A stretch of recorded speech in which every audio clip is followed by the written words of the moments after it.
Appreciate that. You know, you guys are always up, so maybe I'll just like FaceTime you all. Have yourselves a great rest of the day. Great to see you guys, and Velshi starts now.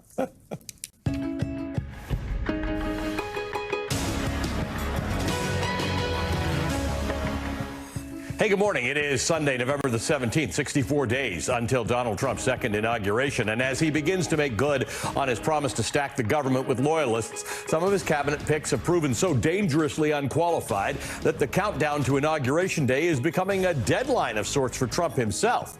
With a slate of nominees so controversial that even fellow Republicans are balking at some of his choices, Trump has turned to pressure to push Republicans in the Senate to abdicate their constitutional responsibility to advise and consent.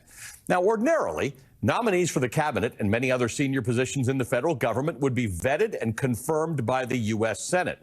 But the president-elect is already putting Republican lawmakers through a loyalty stress test of sorts, demanding that the new Republican-led Senate, the legislative branch of government, give up one of the few and most important checks that it has on the presidency and on the executive branch of the government. Members of Congress from both sides of the aisles have already begun voicing concerns about some of Trump's cabinet choices, including the anti-vaxxer Robert F. Kennedy Jr. for HHS and Tulsi Gabbard, who's been accused of being a Putin apologist, as the director of national intelligence. NBC News is also reporting that a majority of Republican senators are privately saying that they don't see a path forward for Trump's pick for the Attorney General, Matt Gaetz. Now, this early pushback suggests that Trump might not be able to easily push through his entire cabinet of dangerously unqualified picks the way he wants. Normally, the Senate has the responsibility to confirm these appointments, and that is a power that is explicitly written into the Constitution. Quote, the president shall nominate, and by and with the advice and consent of the Senate shall appoint ambassadors, other public ministers and consuls, judges of the Supreme Court, and all other officers of the United States whose appointments are not herein otherwise provided for, and which shall be established by law, end quote. That is the United States Constitution. It's one of Congress's most important oversight powers. It's designed as a safeguard to prevent unqualified and corrupt individuals from taking top government positions. But before Trump can even be inaugurated and formally nominate his picks, remember, these are not nominations yet because he's not the president, he's already asking the Senate to abdicate that responsibility so that he can easily install all the people he wants across the federal government without any trouble. And that's where recess appointments come in. While the Constitution gives the Senate the power of advice and consent on nominations, it also allows for the president to, quote, fill up all vacancies that may happen during the recess of the Senate by granting commissions which shall expire at the end of their next session, end quote. Recess appointments would essentially allow Trump to instantly put in anybody he wants, bypassing the normal vetting or confirmation process. If he uses recess appointments, no congressional committee, nor the Senate itself, would have to approve a nominee, and it can even be a nominee that the Senate has previously rejected. And those cabinet members could stay in office until the next Congress is sworn in. So that means they could technically stay in their position for up to 2 years, in this case, until January of 2026. Now, our understanding of the recess appointments clause has evolved over the years. When the Founding Fathers drafted the Constitution in the late 18th century, when people still traveled by horse and carriage, it wasn't practical for Congress to convene as regularly as it does now. Back then, Congress recessed for weeks, if not months at a time, which made the recess appointments clause arguably necessary during the nation's early years. That's not the case today.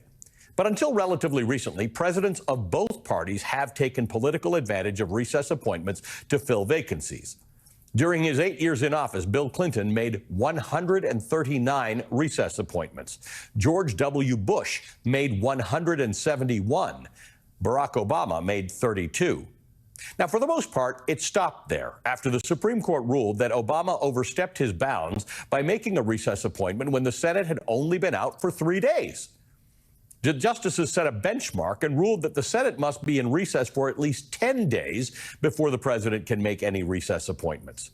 And ever since, Congress has effectively blocked the procedure by holding what they call pro forma sessions every few days. All that requires is for one member to gavel the House or the Senate into session and then end it. even if it's just a few minutes later.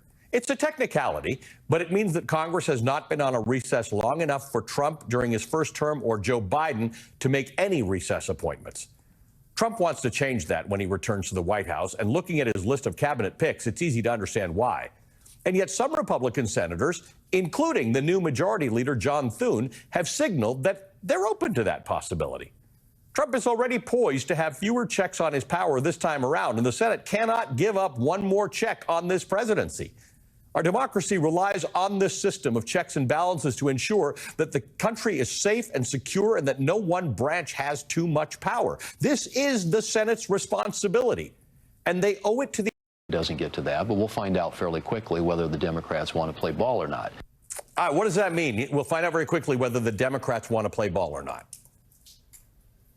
Well, Ali, you laid out this procedure very well in your opening comment. I have my pocket version of the United States Constitution, and essentially what Donald Trump is asking Republican senators to do is to give up their constitutional responsibility of advice and consent.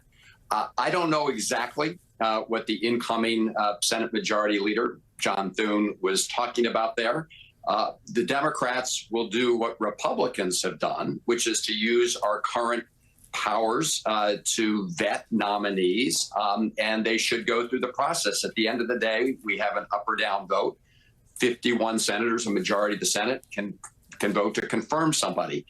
We should not contract out that responsibility, that constitutional responsibility, to the President of the United States. And to be clear, the Republicans will have a majority in the Senate. So ultimately, if it is their view that the president's picks are the president's picks, they can generally get that done. The advantage of these hearings is that the members of the Senate, elected members of the Senate, and the public can get insight, can get some very serious questions answered. And in the case of some of these picks, Pete Hegseth and Tulsi Gabbard and RFK Jr. and Matt Gaetz, there are important questions that people deserve answers to.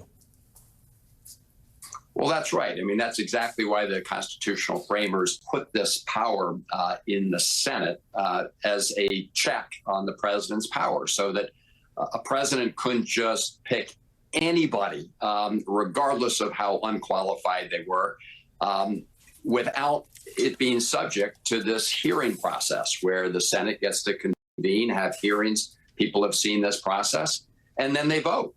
So the president certainly has the prerogative of making the nomination, but the Constitution very deliberately provides this check on the president's power. And so the only way that the Senate could somehow decide to end run the Constitution would be through their own complicity. There are a number of people who are hearing some of these nominations and are so alarmed inside those departments that in preparation for that, they're getting ready to leave. But Donald Trump and his allies, including some who are expected to join the administration, have said that one of their top goals is to shrink the federal government, to shrink the civil service, to replace civil servants with what they call loyalists, which could mean tens of thousands of civil servants, I've heard the number 50,000, losing their jobs, many of whom live and work around the Capitol, including in your state of Maryland, where the Social Security Administration is based. What are you saying to these people? Are you hearing from them? And what are you saying to these people who are uncertain about what might happen literally to them and their jobs and their neighborhoods and their communities under the next administration? Well, Ali, we all want a more efficient government, but what they're talking about actually is eliminating what has been the merit-based civil service. These are civil servants, federal employees who are in jobs based on their qualifications, based on their expertise, based on their experience. And what President Donald Trump wants to do is essentially allow him to throw out the merit-based system and bring in political cronies who will do his will. So they're not really after efficiency. What they're really after is replacing merit-based civil servants with people who will do the president's bidding. Now, of course, the president gets to set the agenda at the high levels of the executive branch, and everybody else will follow. But we have merit-based protections for a reason, because it's in the best interest of the United States to make sure that we have a professional, merit-based civil service, not one based on political cronyism. Is there some sense, though, that they may achieve some of their goal in getting these civil servants who are there because of their merit to pull themselves out of the civil service? Not even, I mean, Project 2025 talks about literally getting rid of them on the basis of certain weird criteria, but just people who are going to say, I'm not up for this fight.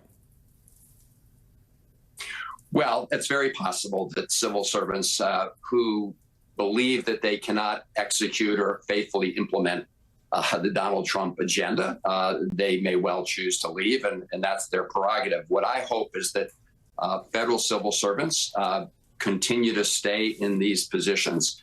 Obviously, as a policy matter, they have a duty to help implement the executive branch prerogatives, but they also have this duty to the Constitution of the United States to abide by the laws of the United States. And one of the reasons incoming President Trump wants to get rid of them and replace them with political cronies is he doesn't want people who have allegiance to the Constitution. He wants people who are loyal to him and him alone.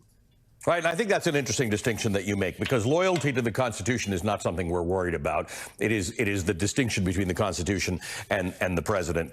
Senator, good to see you as always. Thank you for being with us this morning. Democratic Senator Chris Van Hollen of Maryland. Still to come, Donald Trump is essentially giving two tech billionaires unbridled access to government institutions. It's the ultimate merger of money and power. We're going to discuss how decades of legal decisions have normalized the role of money in politics, and tariffs can be a useful tool if and only if they are implemented in a thoughtful and strategic way. We're going to get to the truth about Donald Trump's tariff plans next.